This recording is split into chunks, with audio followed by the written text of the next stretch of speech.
الرحيم السلام عليكم ورحمة الله وبركاته. maanta ay taariikhdu tahay 29 bishii labaad 2024 waxaan qabanaynaa oon isu sheegaynaa dhacdooyinkii wiigan dhacay kuwoodii ugu waaweynaa 23 bishan waa saldhigga booliiska Kaaraan wuxuu soo qabtay eedaysane ku eedaysan dil Cabdifataax Mukhtaar Cali Ciiro oo dil u geystay marxuum Maxamed Abshir Xasan isla 23 bishan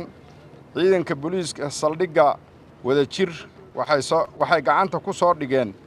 Fahad Warsame Cabdulle oo masayr ku dilay marxuum Cabdifataax Cabdulle Salaad waxaana 26 bishan saldhigga booliiska Wadajir waxay gacanta ku soo dhigeen eedaysane Safiyo Maxamuud Jimcaale oo ku eedaysan dil toorey ah in ay ku dishay marxuum Maxamed Maxamuud Axmed 28 bishan oo ku beegnayd shalay ciidanka booliiska Garas Baalley waxay gacanta ku soo dhigeen shabakad al-shabaab ah oo dil ugu geysatay marxuum Xasan Cabdulqaadir Ibraahim hubkoodii oo 2 bastooladood iyo mooto ah iyo ayagaba gacanta lagu soo dhigay intaasi waxay ku xiran yihiin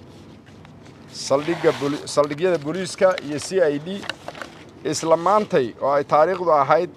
29 bishan saldhigga booliiska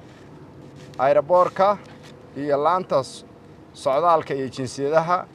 iyo CID oo iskaashanaya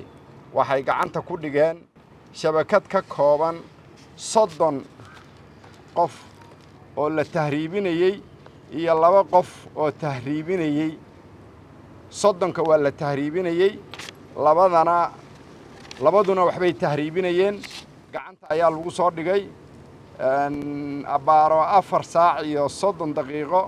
ayagoo raacaya diyaaradda Dal Airline una tahriibaya Sacuudi Carabiya aad baa u mahadsantihiin. Assalaamu calaykum waraxmatullaahi wabarakaatuh.